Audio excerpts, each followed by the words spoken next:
all of our crypto enthusiasts. Thanks for coming by another episode of Crypto Times TV. South Korea works on a new legal framework for the blockchain industry. It seems that the recent hacks of exchanges have caused a lot of problems for Korean nationals involved in trading, and in order to protect them, the government needs more clarity in the sector. So now South Korean legislators started developing a new classification for companies related to blockchain technologies and digital assets. And we already know some crucial details about the draft. For example, cryptocurrency exchanges are going to adjust their status, which will make them legitimate financial institutions. In the existing draft, they are defined as crypto asset exchange and brokerage. The standard will be constantly updated as regulators come up with new amendments, and it is scheduled to be officially released by the end of this month, after thorough negotiations with many interested parties.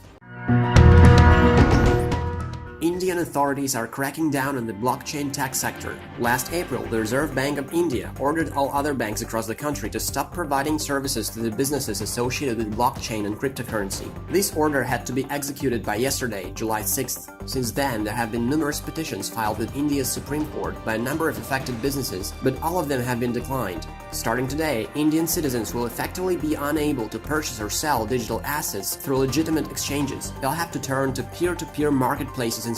This event is said to have affected the price of Bitcoin slightly yesterday, when it dipped just below $6,500. Currently, it's trading for about $6,470. Another major step on the way to digital innovation for Malta. 3 readings passed, and the bill has finally become law. Malta's parliament approved it just last Wednesday, and is designed in the pursuit to make Malta an attractive destination for tech investments. The bill was made up from 3 individual acts, all serving the same purpose: to create a solid regulatory framework for virtual currencies and blockchain technology. In a Twitter post, the country's Prime Minister Joseph Muscat highlighted the fact that Malta is the first country to approve laws providing a legal framework for distributed ledger technologies. But indeed, there are efforts to further this disruptive technology in other jurisdictions too, although Malta seems to be on the forefront, delving in detail in its regulation. Bittrex intends to take its business to European shores. Yesterday we got the news of Bittrex and a major UK financial firm Invest.com joining efforts to launch a new trading platform for Europeans. It seems the initiative came rather from the British partner that needed some expertise in the sector, since it's now in the process of switching from traditional trading of derivatives, equities and related services to digital currencies. For the time being, it is confirmed that around 200 cryptocurrencies will be available on the platform at its launch. As mentioned earlier, the project's focus is primarily on the EU market, with plans to reach out to other parts of the world later on.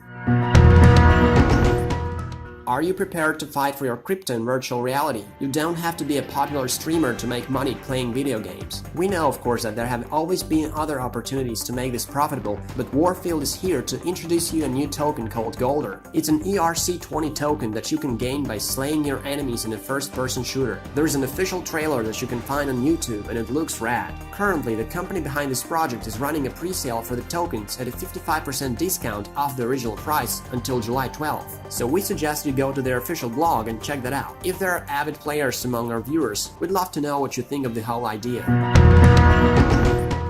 This FIFA World Cup creates a lot of hype around crypto. A well-known Colombian soccer player, James Rodriguez, took advantage of the new trend in our media and announced his intention to start minting his personal crypto coins. It became known in May, just before the championship. The token is dubbed JR10, reference to the number on his jersey, and his holders will be able to purchase all sorts of souvenirs, attend club meetings, and pay for other related perks. The whole idea was made possible by a Chinese company that gained some $500,000 in just 12 seconds after the launch of the token sale. The concept of the token can seem a little bit ridiculous, but at least we can be grateful to James for drawing some extra attention to our field of interest, and it might prove beneficial for further adoption of digital assets. That is all we have for this Friday, July 6th. I hope you liked this selection. As always, we're happy to hear from you, so feel free to discuss whatever you think of the news in the comments section. Until next Monday, stay safe.